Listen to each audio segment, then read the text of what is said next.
Hello friends, অন্তিমপল্লী ছাদ বাগানে আপনাদের সবাইকে স্বাগত। আর কালকে তো একটু শরীরটা খারাপ ছিল বলে আসতে পারিনি, তো আজকে একদম ঠিক আছি। আর সকাল সকাল কিন্তু চলে এসেছি। তো কত সকালে যে আমি এসেছি শুনলে আপনারাও হয়তো হেসে ফেলবেন। আজকে আমি অনেক সকাল সকাল এসেছি। আর এসেই এই যে এখানে বরবটি গাছগুলো দেখে তো মন ভরে যাচ্ছে। এই যে একদিনেই দেখতে পাচ্ছি বেশ অনেকটা বেড়ে গেছে।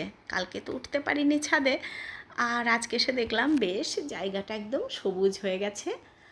আর কিছুটা দেখছি পিঁপড়েও এসছে, অল্প অল্প কিছু পিঁপড়ে এসেছে, তো ছাড়িয়ে দিলাম। তো এই যে নতুন কিছু গাছ সবসময় বাগানে তৈরি করতে না পারলে কিন্তু ভালো লাগে না। এই দেখুন আবার এখানে যে কি সুন্দর সবুজ হয়ে গেছে। আর এদিকে আমরা এই যে শিমের অপেক্ষায় ছিলাম, তো বাগানে এসেই তো দেখে মনটা বেশ ভালো হয়ে গেল। দেখছি বেশ কয়েকটা শিম যে পড়ে গেছে সেটা কিন্তু খেয়ালই করিনি। তো একটু বড়ও হয়ে গেছে যে ভেতর দিকে দু একটা। তো এত আগে আগে শিম কিন্তু কখনো আমি পাইওনি আর বসাইওনি। তো যখন এই গাছটা হয়েছিল তখন আমার এক বন্ধু জিজ্ঞাসা করছিলেন যে এখন বসানো যাবে কি না, বা অনেকে বসাচ্ছেনও বলছিলেন যারা চাষ করেন। তো আমি গাছটা তখন রেখে দিয়েছিলাম, বেশ যত্ন করেছি। যত্ন বলতে এখন তো খাবার তেমন কিছু দিতে হয়নি, বৃষ্টির জলে যে খাবার পেয়েছে তাতেই কিন্তু গাছটা খুব ভালো হয়েছে। আর আজকে তো রয়েছে আপনাদের জন্যে শীতের সবজির খুব গুরুত্বপূর্ণ কিছু শীতের সবজির বীজ বপন। মানে আমরা শীতের বাগানের শুভারম্ভ এখন থেকেই করে দেব। অলরেডি আমরা টুকিটাকি কিছু কিছু বসাতে শুরুও করে দিয়েছি। আর যদি শীতের ভালো ভালো সবজি আমরা শীত ঢোকার মুখে মুখে পেতে চাই, তাহলে কিন্তু কিছু কিছু চারা বীজ এখন থেকে আমাদের বপন করতেই হবে। তো সেই রকমই কিছু বীজ আজকে আমি বপন করব। চলুন, বীজ বপনটা কিন্তু আজকে বেশ পরের দিকে আছে, মানে অনেকটা শেষের দিকেই আমি করেছি। আর প্রথমে বেশ কিছু কাজকর্ম রয়েছে, সেগুলোই করে নিচ্ছি। এই যে এখানে চলার রাস্তাতে ভেন্ডি গাছগুলো এত ঝেঁপে পড়েছে দুপাশ থেকে। আর এরা তো পুরো একেবারে বটবৃক্ষ হয়ে গেছে, দেখতে পাচ্ছেন কি যে মোটা মোটা আর বড় বড় ভেন্ডি গাছ হয়েছে। এত বড় বড় ভেন্ডি গাছ আমার বাগানে কোনো দিন হয়নি। তো ভেন্ডি গাছ তো এখন অনেক দিনই থাকবে। এই যে আমাদের শীতের বাগান শুরু হওয়ার সাথে সাথে কিছু গরমের সবজিও কিন্তু এরকম থেকে যায়। তখন শীত গরম দুটো সবজি একসাথে ওঠে, প্রচুর সবজি কিন্তু একটা সময় পাওয়া যায়। এই দেখুন এখানে পুরো ফাঁকা হয়ে গেল জায়গাটা, এবার একটু শান্তিতে চলাফেরা করা যাবে। আর এই যে ভেন্ডির পাতা, এ তো গায়ে একটুখানি লাগলেই শুধু চুলকায়। এই যে ছোট ছোট হুলগুলো ঢুকে যায় আর খুব চুলকায়। আর আজকে যে বীজগুলো আমি বপন করব সেই বীজগুলো কিন্তু একদম ফ্রিতে আমি পেয়েছি। এক দাদা দিয়েছেন, তো কে দিয়েছে আর ফ্রিতে কী বীজ আমি পেলাম সেটাও চলুন দেখাবো। আর এইদিকে যে গাঁদার গাছগুলো কিন্তু লেগে গেছে, যে বাড়তেও শুরু করে দিয়েছে একটু একটু। তো আমি খুব ছোটোতেই যে একটু পিঞ্চিং করে দিচ্ছি, তাহলে একটু ঝাঁকড়া হয়েই বসানো যাবে, ফাইনাল রিপোর্টিং করা যাবে। তো ফাইনাল রিপোর্টিং করতে এখনও কিছুদিন দেরি আছে। এখানে গাছটাকে আরেকটু তৈরি করে নিয়ে তারপর রিপোর্ট করব। আর এই যে বাগানের ছোট্ট ছোট্ট কাজ, এইগুলোই কিন্তু আমাদের ভবিষ্যতে দারুণ ফল দেবে। তো দেখা যাক কত দূর কী করা যায়। আর এদিকে যে বেগুন গাছটা আমার ওই যে মরমর হয়েছিল, একটু বাঁচানোর চেষ্টা করেছিলাম, কিন্তু সেটা আর বাঁচল না। আর এই যে এখানে ছোট ছোট যেগুলো দিয়েছি সেগুলো এবার দেখা যাক কী হয়। আর একটা চারাও দেখছি এখানে মরে গেছে। তো এবারে বৃষ্টির কারণে তো এইরকম গাছ মরে যাচ্ছে অনেকই। আর একটা গাছেই যে ভালো আছে, দেখা যাক এই গাছটা হয় কি না। আর এটাও যে হবে গ্যারান্টি দিয়ে বলা যায় না, এই যেরকম হঠাৎ কোনো দিন মরেও যেতে পারে। কারণ এই যে আগের সবগুলোই মরে গেল। আর রোদ কেমন উঠছে দেখুন, দুদিন মাত্র রোদ হয়েছে, তাতে মাটি ফেটে চৌচির। ভীষণ রোদের তাপ আর যা গরম। এখন কিন্তু বেশ সকাল সকাল ছাড়া মনে হচ্ছে আর বাগানে আসাও সম্ভব না, আবার যে কদিন বৃষ্টি না হয়। আর এই দেখুন আজকে আমি এত সকাল সকাল এসেছি যে ফুলগুলো তো এখনও ফোটেইনি, কারণ এখন ওই 6টাও মনে হয় বাজেনি।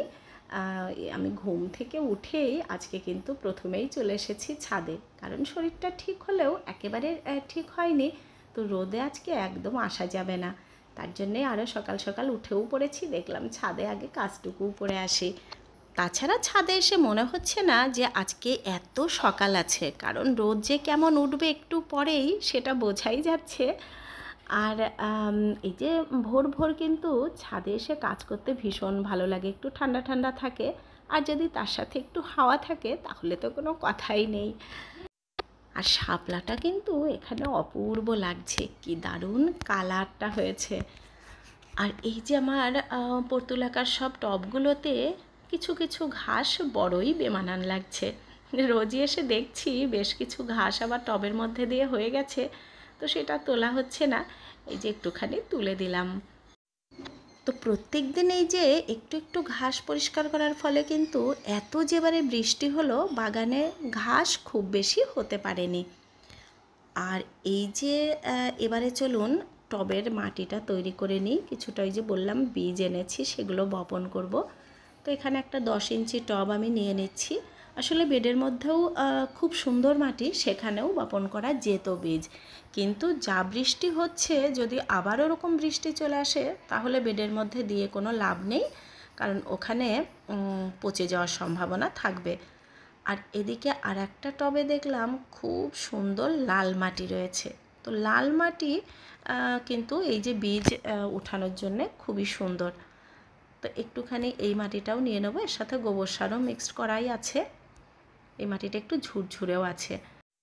তো এখনকার সব চারাগুলো আমাকে এই যে এরকম একটু টবেই করে নিতে হবে, যাতে বৃষ্টি আসলেও টবটাকে শেডের তলায় রাখা যায়, সেখানে চারাগুলো একদম নিরাপদে থাকবে। কারণ যে চারাগুলো আমি যে শেডের তলায় এখন তৈরি করেছি সবগুলোই কিন্তু মোটামুটি ভালো আছে।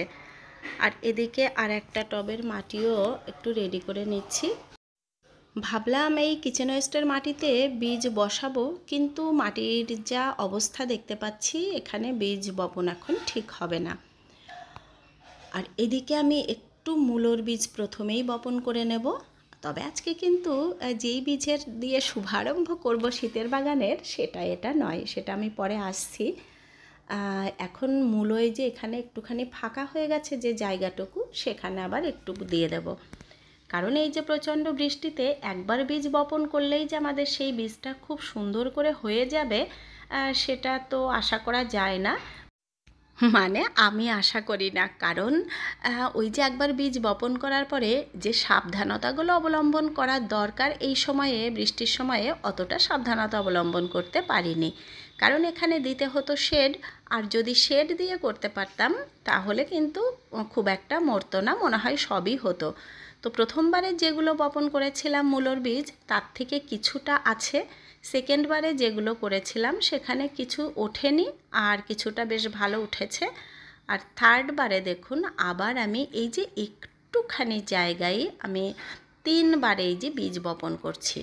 তো দেখা যাক থার্ডবারে কতটা থাকে। আর এই যে একটু গ্যাপে গ্যাপে একটা করেই দিয়ে দেব, যাতে প্রত্যেকটা মূলো নামে।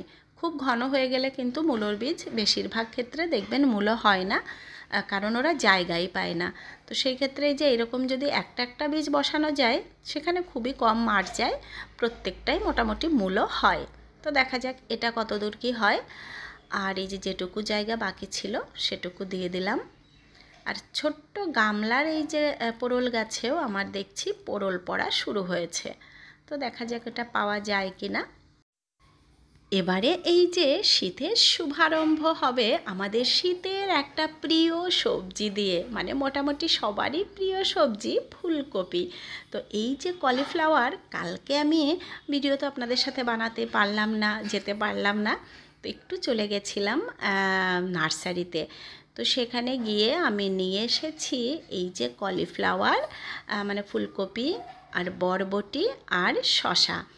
এই বীজ আমি আনতে গেছিলাম চারা ফুলকপির, কিন্তু চারা পাইনি, বীজ দিয়েছেন দাদা।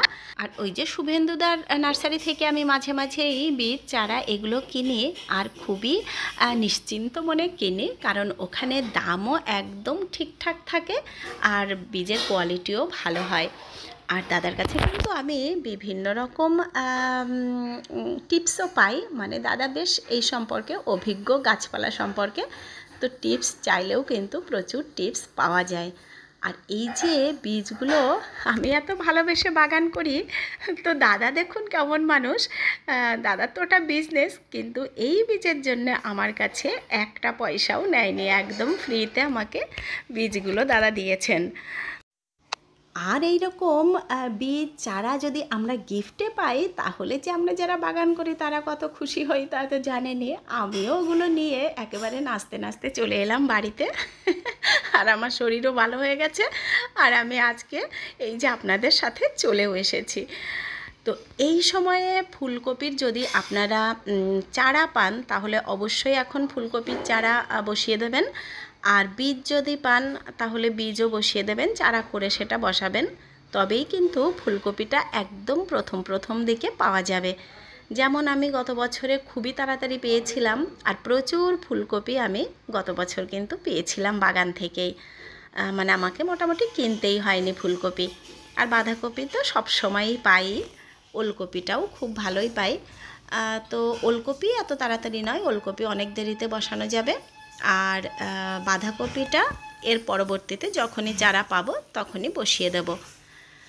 আর এখানে আমি একটা টবের মধ্যে যে বেড থেকে মাটি নিয়ে বসিয়ে দিলাম শশার চারা। শশা তো এবার আমি একদমই করতে পারিনি, আপনারাও দেখেছেন। তো এই যে শশার চারাটাও বসিয়ে দিলাম, দেখা যাক এবার কত দূর কী হয়। আরেকটা দারুণ বীজ কিন্তু দাদা আমাকে দিয়েছেন, সেটাও বসাবো। আর যেটা আমার বাগানে প্রচুর পরিমাণেই হয়, কিন্তু এটা একদমই আলাদা হবে মনে হচ্ছে।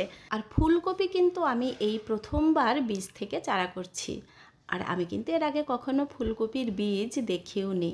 একদম সর্ষের দানার থেকে একটু বড় বড় দানাগুলো, দেখতে অনেকটা সর্ষের দানার মতোই।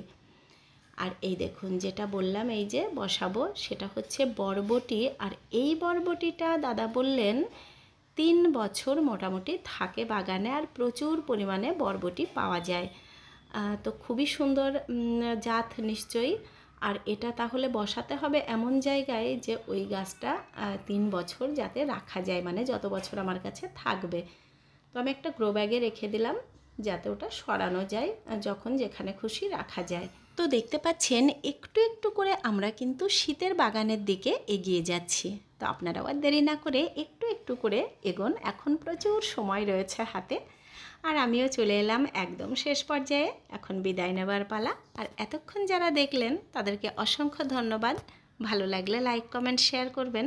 আর যারা আজকে আমার একদম নতুন বন্ধুরা আছেন, তাদের ভালো লাগলে চ্যানেলটিকে সাবস্ক্রাইব করে নেবেন। তো আপনারা সবাই খুব ভালো থাকবেন, দেখা হবে আবার নেক্সট ভিডিওতে। টাটা।